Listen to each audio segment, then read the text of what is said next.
हिंदी कहानियां सुनने के लिए बीके एंटरटेनमेंट के चैनल को सब्सक्राइब करना ना भूलें।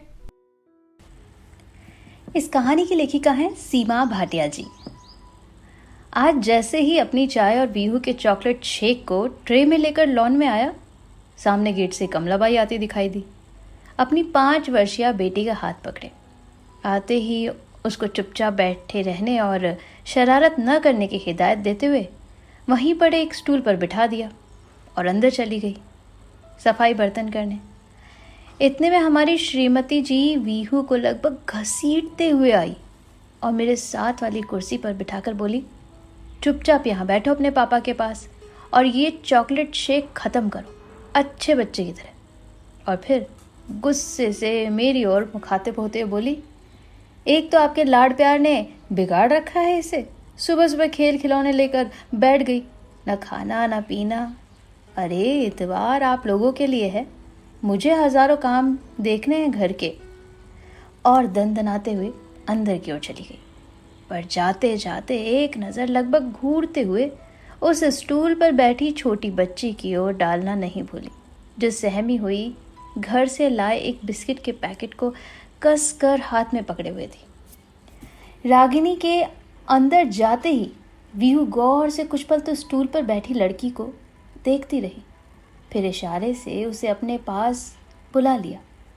सहमते झिझकते हुए वो पास आई और मेज पर पड़े झाग से भरे चॉकलेट शेक को ललचाई नज़रों से देखने लगी। तो वीहू मैडम ने आदतन सवाल शुरू कर दिए, तुम्हारा नाम क्या है? बिट्टो। कौन सी कक्षा में पढ़ती हो? मैं स्कूल नहीं जाती अभी, अम्मा बोले अगले साल भेजेगी। ओह, वीहू ने अपने चिर परिचित अंदाज में माथे पर हाथ मारा। फिर पता नहीं क्या सूझा, मेरी तरफ मुड़कर पूछने लगी, पापा मैं ये खाली कप ले लूं? मुझे कुछ समझ नहीं आया, पर मैंने हाँ में सिर हिला दिया। वीहू ने बड़े आराम से आधा चॉकलेट शेक उसमें उल्टाया और गिलास वाला बिट्टो के हाथ में देते हुए बोली, ये आधा तुम पियो ना, और हाँ बदले में मुझे अपने बिस्किट ज़रूर देना। मेरी मैडम बोलती है कि हर चीज़ मिल बांट कर खानी चाहिए। और हाँ पापा, मैं अपना शेक फिनिश कर लूँ, फिर आप मेरे छोटे कप में चाय पी लोगे ना? मैं वीहू की मासूमियत और दूध पीने से बचने की चालाकी दोनों को समझ रहा था।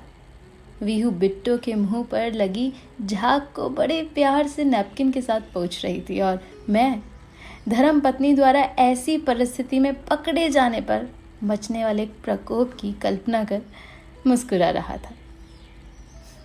ऐसा भी होता है। बहुत प्यारा लिखा है सीमा भाटिया जी ने। प्लीज़ जितने भी लेखकों की कहानी मैं आप तक पहुंचाती हूं, उनकी कहानी को लाइक कीजिए, शेयर कीजिए, और मैं यही चाहती हूँ जो भी कहानी मैं पढूं वो आप तक ज़रूर पहुंचाऊं। ओके, तो बने रहेगा आप अपनी पिया सिंह नेगी के साथ बीके एंटरटेनमेंट की यूट्यूब चैनल पर। Thank you so much, love you so much, miss you so much, and don't forget to miss me.